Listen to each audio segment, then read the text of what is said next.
Welcome back and thank you for joining us. My name is Charmaine Picardo. This show is exploring how women and girls living with HIV are surviving their day-to-day lives in our communities. We're going to be discussing how we can address stigma and discrimination and ensure that women and girls living with HIV have greater access to treatment, care, and support. And we're also celebrating the heroines of this movement. Today we're going to be talking about religion, culture, and tradition. Such an interesting topic that evokes a lot of debate and a lot of discussion around issues of people living with HIV. Joining us today, we have Pastor Maxwell Kapachao, who is a religious leader and is our first guest. Pastor Kapachao, welcome to the Power of Positive. Thank you so much. Thank you very much for joining us today. Just to start us off, who is Pastor Kapachao? Well, thank you. Maxwell Kapachao I'm a reverend by calling, and currently I'm working with Reverend Maxwell and Friends Foundation. I've been living openly with HIV, I think, since 2002. That's when I knew that I'm HIV positive. Yeah. So here is Pastor Maxwell. Okay. Thank you very much and welcome once again, Pastor Kapachao. Thank you. So, in terms of the religious sector and the HIV response, what critical role has been played by the religious sector and religious leaders, particularly in supporting the HIV response? Well, I think first and foremost, it hasn't been easy, especially now understanding that HIV has been with us since the early 80s. I remember 1985 was the first case of HIV being reported in Zimbabwe. And we had lived with it until this current time. But the worst thing that happened is, I think religion is the last group that really grasped the message of HIV, unlike all other sectors and communities. So we did not do well when it comes to our response to HIV, despite the fact that we command respect, we command a following, we are listened to, but we did not use that to disseminate correct, positive information when it comes to HIV and AIDS.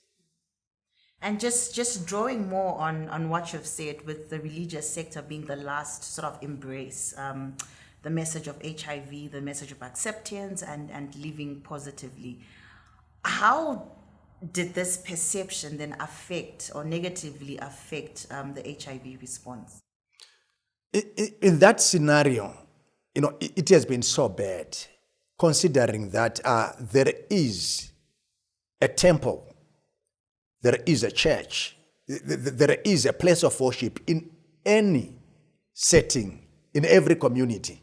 There are religious leaders who are listened to. And if those people would have really understood what HIV is and what HIV is not, we could have really done a greater mileage in terms of helping our church members, our communities, our families.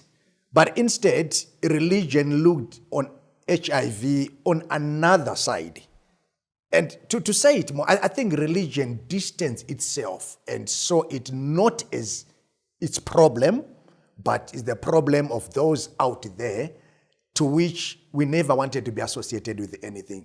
Yet HIV is real and anybody is vulnerable to HIV. And just a controversial issue, Pastor Kapachao, that is associated with the religious sector, particularly when we're looking at issues of adherence to antiretroviral treatment. There are a number of religious leaders that would then, dissuade their congregants from using their ARVs and speak about prayer and healing. What are your thoughts on that? How is that, for you as a religious leader that has been part of the HIV response? Honestly, if you happen to come across a priest, a pastor, a proclaimed prophet telling you to do away with your ARVs and just believe and have faith in whatsoever, please run away with your dear life. That person wants to kill you. There is, as much as we have got faith in God, but faith plus adherence to my medication, working together, I live. But having somebody proclaiming that ARVs, as long as you go on your knees, pray to God, HIV vanishes, you are cured, honestly, run away from that person. This has been the message that we had witnessed, a lot of people dying premature deaths. Yet these people, they had access to life. Why? Because we are listened and followed so much as people of faith, as leaders, and whatever we say, our followers do not question. This is total hypocrisy. What we have today for HIV are ARVs. And please, my other message to these religious leaders, don't discourage your followers taking their medicines. Let them take their medicines. You pray for them as they continue taking their medicines. Please, we don't want to kill these people.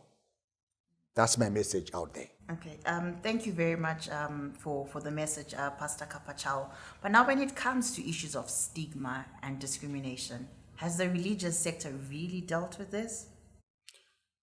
Religious sector, we have contributed to the stigmatization of a lot of people. It's either on one-on-one counseling. On the pulpit, we had brought out very negative sermons that did not give hope to someone who is sitting there. But because the pastor said it, we had killed with our own words. We had stigmatized with our actions. We had not embraced these people, even though at the end of the day, we call ourselves Christians. We call ourselves believers. So one thing, it's something that is easy, not very much painful, I want to believe, when such things can happen in between followers. But the worst thing is having a negative message coming from your leader. Honestly, will make you go to your grave very fast. Honestly, will make you not want to associate with anything that is called religion. Honestly, will make you just go into self-denial, self-stigma, and you tell yourself, this is it, this is the end, because my leader said it. And instead of doing good as a religion, we had not given hope to people. Otherwise, we had shunned, we had closed the people out because of our actions. Also, we did not understand what exactly are we talking about when it comes to HIV. But what we have done, we had pulled out scriptures, we had pulled out sermons that did not improve the lives, but in fact impacted negatively, and we closed the people out. Stigma is rife until now within our places of worship. And as leaders, we have not dealt with it. We have not really understood what we are supposed to do. We are not there to chase out people, but we are there to embrace them. And just now coming back to the church, we know that Zimbabwe is predominantly a Christian nation. You know, over 80% of the citizens are Christian. And of that makeup, the majority are women and girls. So how is stigma and discrimination affecting women and girls within the religious sector differently, you know, to their male counterparts? Yeah, really, this is very true. Our places of worship, if you see the majority of people who come to these places of worship are women and girls. They constitute the greater number compared to the male counterparts. But honestly, as leaders, we are called to embrace. As leaders, we are called to bring everyone on table. We did not have a very positive message, especially when it comes to women and girls. We did not really understand. We did not really open up to them. We did not really given them space. This is why even in most of these religious leadership, it's very rare to see women climbing up the ladders. It's very rare to see women being ordained. It's very rare to see women taking leadership position. But these are the most crucial people who make our places of worship go. You see, we have looked down upon them. We have not really given them that space. We have not really addressed their issues. We don't even know as leaders if today a woman walks in and tells me, Pastor, look here, I'm living with HIV.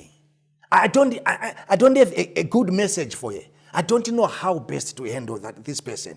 I don't have a good message if a young girl walks to me and say, Pastor, look, I'm HIV positive. It doesn't mean I've done anything, but I was born with it. I get stuck. I don't have any message for this person. To which, at the end of the day, honestly, we have not supported these people fully as religious leaders. We have not understood their issues. They love God. They are children of God. But we have not given them their rightful position. We have not really come and embraced them. To which sometimes it's so painful how we have let women and girls stay under instead of being part and parcel of the whole process in the Church of the Living God. And now when it comes to to issues of disclosure within the church, particularly looking at the processes, is it acceptable? If it is acceptable, what happens and what's the process? If I want to disclose my status, how do I go about it? How do I get support from the church? And are there systems of psychosocial support within the church? Thank you so much. Disclosure, my dear, is a process, first and foremost. And disclosure, my dear, especially within the religious setting, honestly, at an individual level, you just really have to think once. You think twice. At the end of the day, disclosure being a process, I don't think, yes, what the worst thing is to have a forced disclosure. It's so bad. It kills somebody. Because we also need to understand the issues of confidentiality. But finally, when I make up my mind to say, I'm ready to disclose, but I should be able to answer, when do I want to disclose? How do I want to disclose it? Where? And why do I want to disclose? For whose benefit at the end of the day? Understanding that most of our people, especially in leadership, because it is only him who is putting on the shoe understands which foot is hurting most. Am I comfortable to go and disclose to somebody who, by virtue of saying he's a leader, but does not even know the process of even getting tested for HIV? He knows nothing. And I go to such a person and there is, okay, Papa, look here, this is my situation. Honestly, I don't expect any support. He doesn't understand these things, you see. So, disclosure has got its own positiveness when it is done to a rightful person who can understand you. But why do we encourage our people to disclose? Is we also need to give them that psychosocial support. When we know that brother so and so, sister so and so, this is their condition, we also need to give them treatment buddies. But in terms of ART, you need a buddy who works with you, who reminds you your time, because you cannot mix up, you cannot take your ART at 7 p.m., the next day you take it at 10 p.m., the other day you take it at 5 p.m. You need a treatment buddy to work with. So that can only happen when somebody discloses. But within our places of worship, as it is right now, that could be a recipe for disaster. You'll be doing something because you feel I have to do it, but is the church ready to accept you? Is the leadership ready to accept you?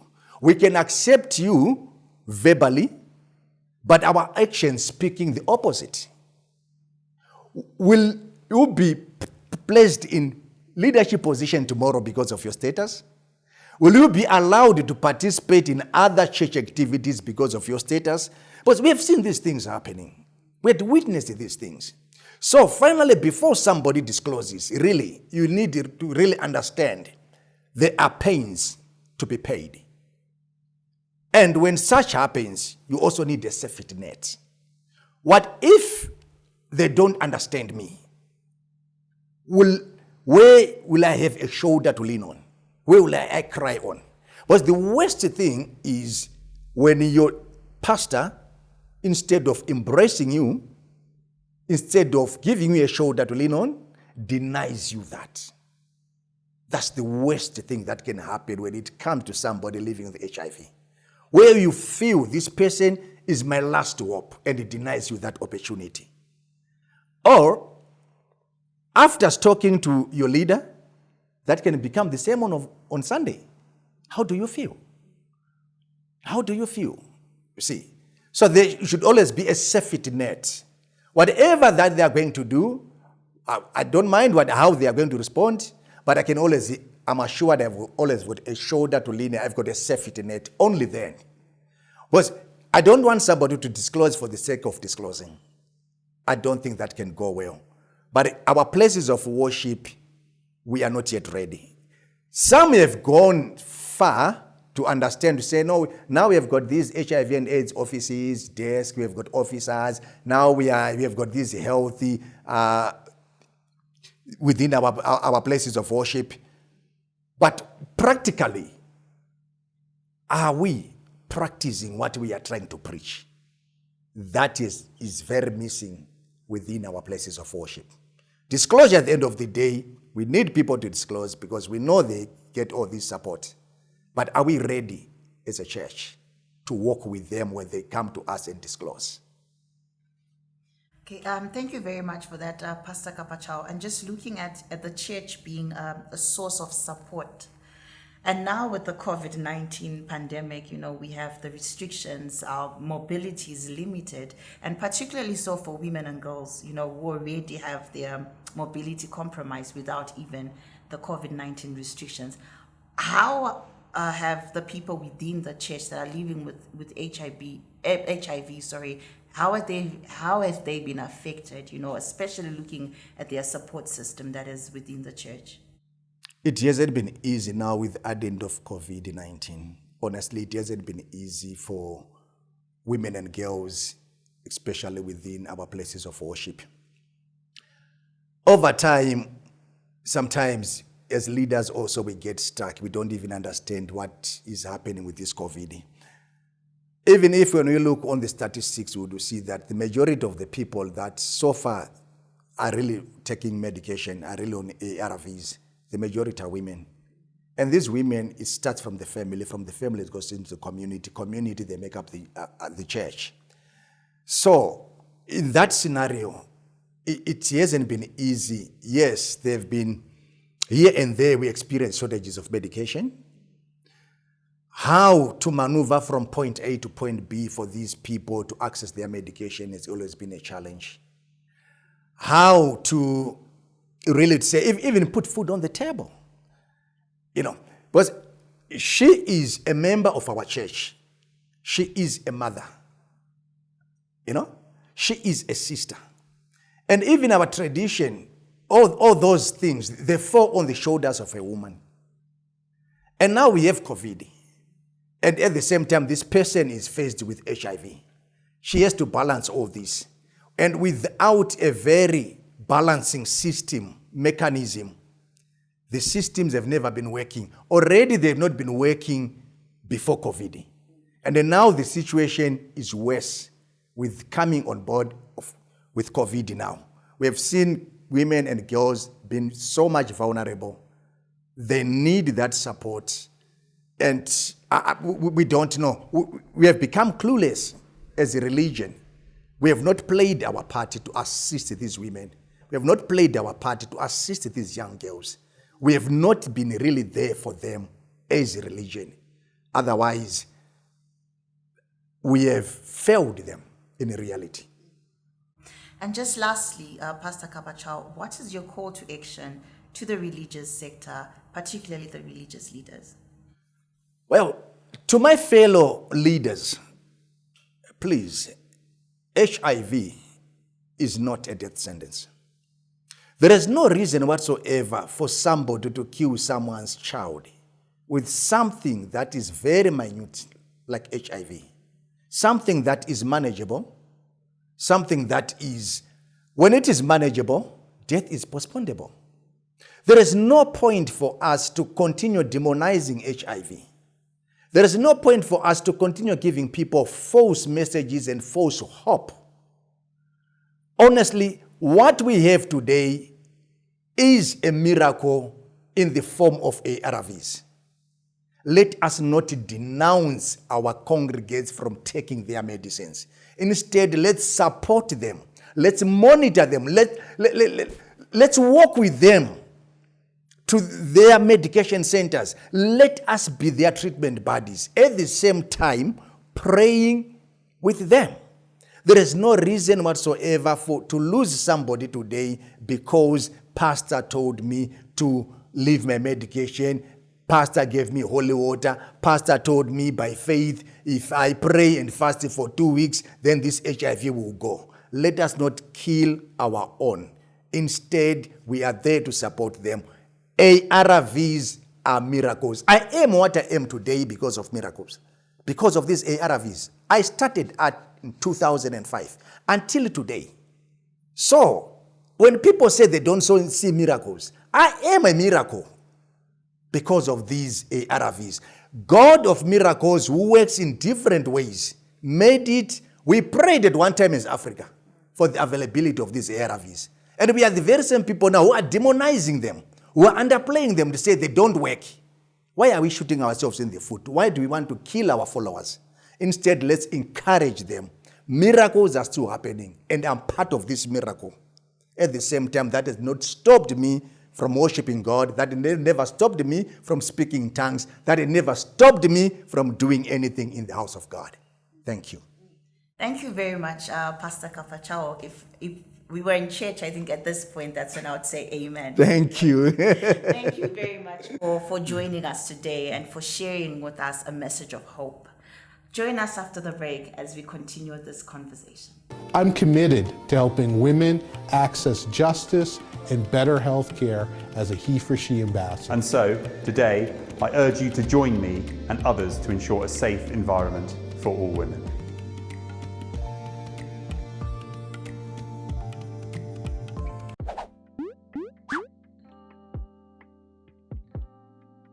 Hello and welcome back to our second segment. Thank you for staying with us.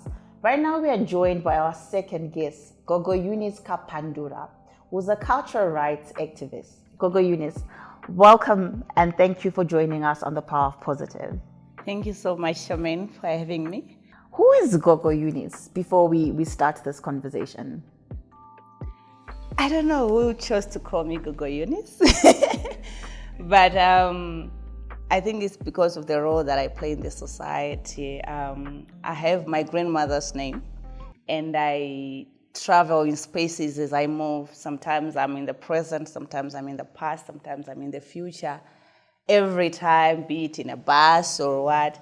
So sometimes I feel like helping somebody, and then it becomes something, and people are like, no, you can't have this wisdom or this kind of gift. You have to be Gogo, Amboya. So yeah, people call me with different names. But I'm Eunice. Yes, and what does Eunice do? I'm a mental health wellness trainer. I run an institution that supports mental wellness using traditional medicines and traditional ways. Things like steaming, things like traveling in the sacred places, things like just self-identity, like knowing your roots, that contributes a lot to mental wellness. So, Eunice, there's now a growth in or popularity around, an increase in popularity around traditional remedies for chronic illnesses, including HIV. Why use traditional medicines or traditional herbs, and do they coexist well with ARVs, or should we be concerned? Yeah, in the case of ARVs, it is very difficult. I think I can only leave it to clinicians to maybe approve traditional medicines. But traditional medicines have always been used. I started working in HIV and AIDS in the year 2003. Then many people who were HIV positive did not have access to ARVs. I used to work for an organization called The Center. It was one organization which was started by Lynn Francis, who has been helping a lot of people using traditional medicines, from the likes of Chifumuro, Ndorane, Mchekecha, a combination of high doses of maybe vitamin A, vitamin C, vitamin E, and selenium, that the zinc collection that makes people's immunity improve. So that's what Lind was using. And I started working with her for about 4 years, working with different people who were HIV positive and had no access to treatment. A lot of them changed, and a lot of them are still alive. And I've met them on this program as well. And I was like, I remember you. And those are the long survivors. You see people were saying, it's now 25 years living with HIV. But after the introduction of ARVs, things changed, because there are some traditional medicines that are very powerful that can actually neutralize the efficiency of ARVs. So we don't encourage people who are on ARVs to be taking strong traditional medicines, but they can take what we call over-the-counter medicines, the lighter ones. They can. So yeah, it coexists. And have you had challenges with issues of defaulting from ARVs? I know you're talking about you discouraging people that are on ART from then using traditional medicines, but have you had people default as a result of using traditional medicines? A lot of people have. In my opinion, the highest killer disease on HIV infection is stress.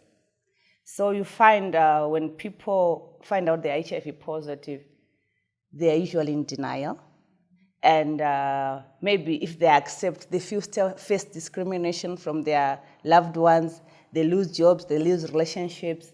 So instead of covering up their backs, they try to distance themselves from their reality that they are now infected by HIV.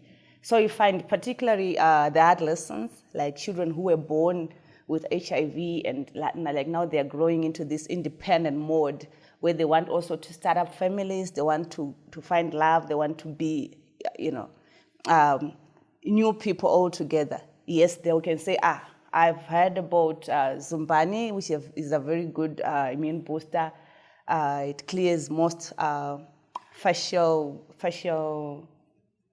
imperfections. It clears the skin. So for young people, body image is better than the adults who are like, no, I will take my medications religiously because I want to survive. For young people, it's about, how is my girlfriend viewing me? How is my boyfriend looking at me? So yes, we have actually lost several children. We've buried them, and a lot of people know there was a time I was like, I don't want to be anywhere around children infected by HIV. I actually went through the burnout stage. And the surgeons of these new churches, there was a time where we had the Pentecostal churches. Some of them were discouraging young people from taking ARVs, saying, you don't have enough faith and all. So yeah, defaulters are everywhere. And now just coming to the issues of culture. Mm-hmm. And I know when you introduced yourself, you spoke about the cultural rights movement. But looking at our culture, there's really been a lot in terms of harmful cultural practices, and they've really fueled HIV prevalence, particularly amongst, women and girls. And you yourself working with the younger generation, they're still fueling, the HIV prevalence amongst the younger generation. For example, if we're talking about child marriages, we're talking about female genital mutilation, we're talking about issues of wife inheritance, which are still happening up until now, cleansing ceremonies that involve unprotected sexual activity. How can we address this, coming from the perspective of a cultural rights activist? Okay, you spoke about 4 different. The most difficult one is the 4th one, where you spoke about cultural practices that ask for a girl child as a appeasement to ngozi, or a sexual performance to that. I can still say we are not yet happy with any changes. Why? Because we can, as much as we respect rights, now we are the new generation of traditionalists who can actually have a conversation with you. Growing up, we had to hide. Okay, fine, we still hide some things. We still don't tell you exactly our ways of doing things. But there are things that we know, as much as we may want to advance humanity, as much as we want to understand girl-child rights, of which the percentage, you get what I'm saying? I think in everything that we do, we use an epidemiological approach. So we are saying in every 100 houses in Zimbabwe, how many households are affected by inappeasing spirits that want sex with a virgin. You find it's one. But because not really you, but because people are accustomed to say it's African culture, it's evil and whatever. If 1 in 100 needs that, and the whole future generations are free, I still think it's fine. But if it negatively affects, for example, or if it's still contributing to the HIV prevalence or issues of gender inequality, for example, is it something that we should still be having, particularly if you're looking at the holistic HIV? No, on that one I'm done. Because I spoke of the prevalence. Okay. How many families will do that? Then we go to the female genital mutilation. Luckily for Zimbabwe, it's not really practiced. We just do the labia extension, which is just a little bit uncomfortable for the child, for the woman, even anyone. If you just want to try to extend any part of your body, it becomes a bit uncomfortable. But still, we should tell our girls that it's optional. It's optional, even if it's your humble grandmother telling you that this is what you should do and you should always, maintain your marriage and keep yourself up and whatever. We have allowed ourselves to cooperate with the public health system. So we should tell our girls first, listen, this will ensure that you get a white wedding, you get a happy husband and whatnot. But at the same time, you have a right to choose not to be married. That's where working with you guys comes in. But otherwise, extension of the labias is good. It makes the woman whole. It makes the sex exciting, and it makes the woman have more confidence in themselves. The third one you asked about. I spoke about early marriages. Oh yes, we are working on that because before maybe independence, we had traditional leaders who didn't know that they were not supposed to marry off young children. But now everybody knows. We're talking about Zimbabwe, we're talking of a very small country that is flow of information. Something you do in Harare will be in Buhera, Gwokwe, deep down there. Everybody knows it's illegal to marry off somebody who is underage. But still people are doing it. And I've seen even a lot of traditional healers themselves. They will say, Sekuru prefers this, Ambuya prefers this. To me, those are just criminal hiding under African tradition. We respect people because we are people. We are grounded on people. Yeah. And speaking of African tradition and the HIV response, what has been the theme, or what has been the approach of the traditional and the cultural sector to issues of HIV, particularly when we look at issues of stigma and discrimination? Yeah, there's so many issues. It's kind of true. You find there are families, like 5 members of the same family have HIV, it becomes like witchcraft. Like, okay, fine, we know that the most common mode of transmission is through sex. So you wonder, this is the most sexually reckless family members. So yes, it is. And when you come to my office as a customer and I'm the consultant, I'll tell you, I know this is not normal, my dear. this is not normal. Your family need a little bit of cleansing. You need to take off the bad energy around your family, because it's true. There are people, like I was telling you earlier on, that I know people who've lived with HIV more than 20 years, but some families have closed down. So these the ones that are living, they're the lucky ones who connect with their ancestors, who are cleansed of these bad energies and bad experiences in life. But doesn't that perception then fuel the stigma and the discrimination? It doesn't. Because when I tell you that this is bad luck, you and your siblings, and you come, we cleanse you. The cleansing process may not even be working, but it calms your mind.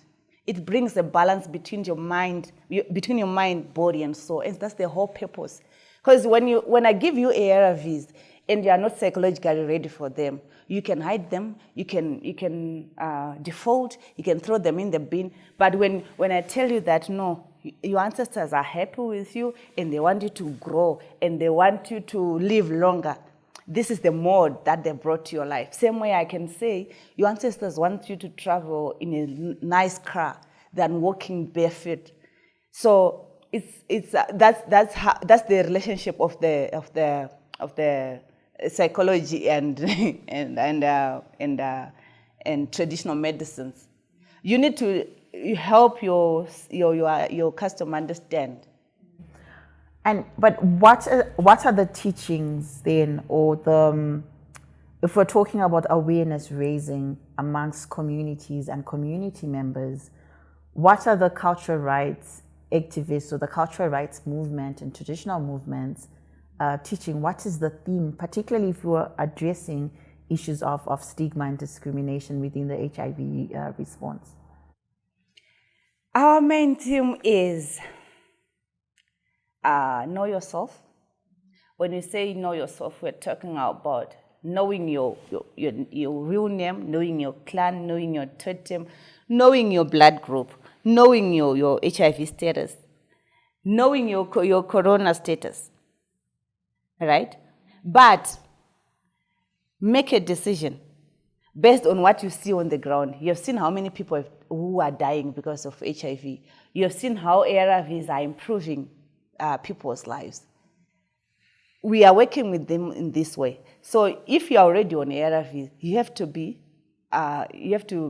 adhere to treatment. You have to take good care of your health, monitor what you eat, but you can eat these traditional foods that our grandmothers always eaten, the foods that are not fortified, traditional wholesome foods that will help you become a better person in your status.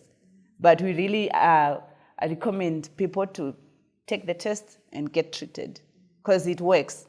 If it not worked, we'll still be like, no, these people want to manipulate us, they want to swallow us as we believe they do. And when it comes to the face of HIV, unfortunately, decades later still, it's still largely predominantly female.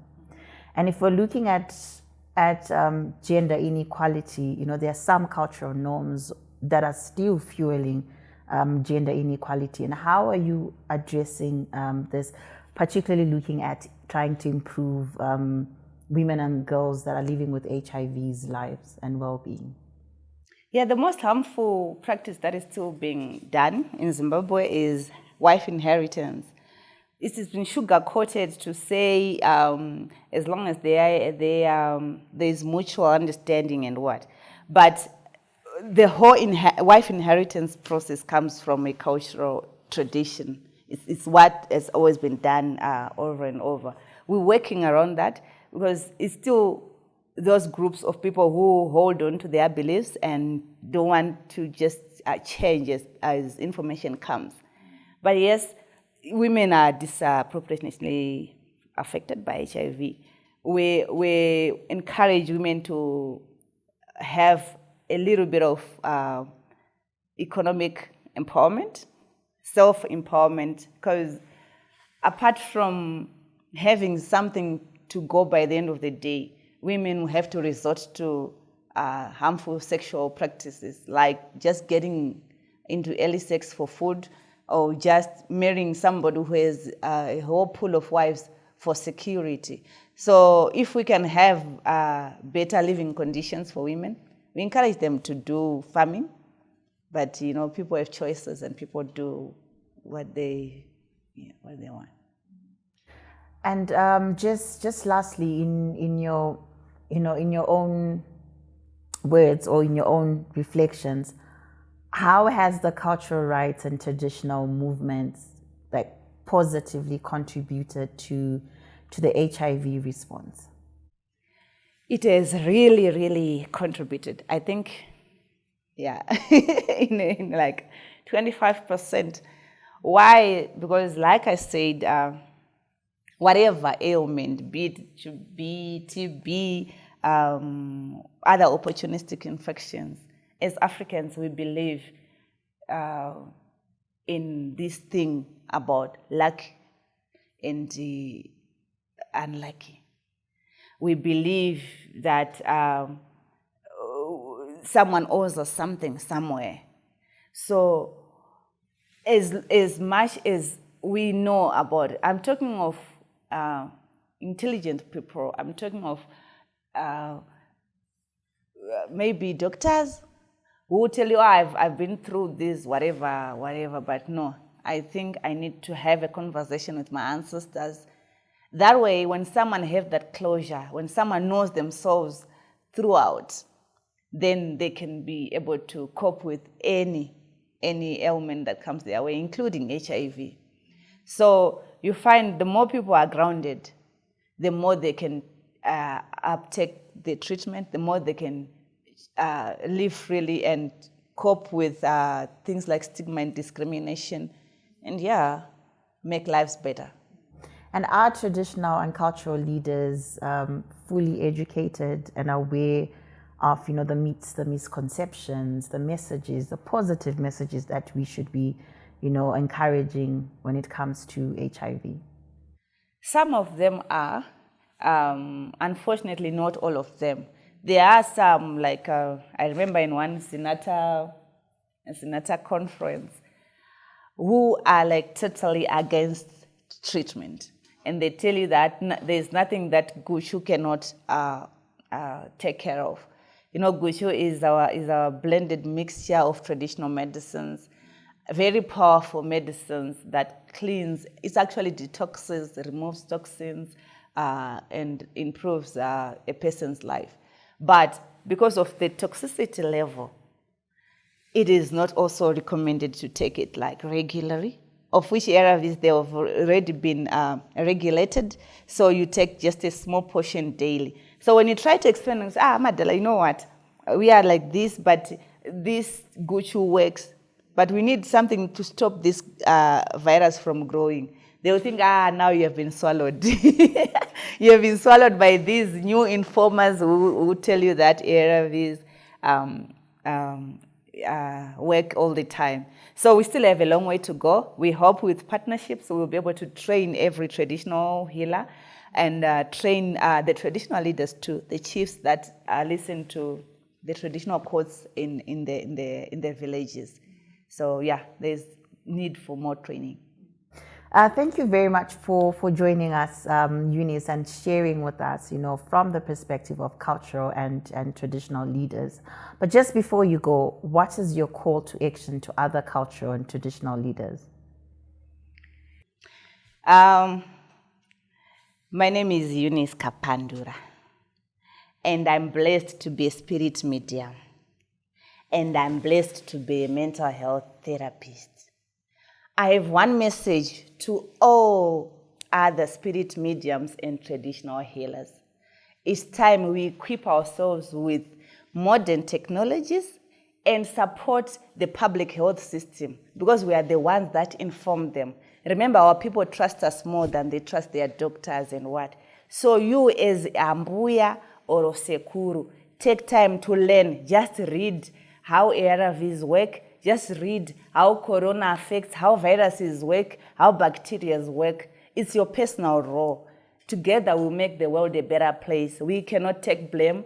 and they cannot take blame. Anyone should not take blame of whatever happens in the public delivery if you just keep quiet and don't take part in public activities.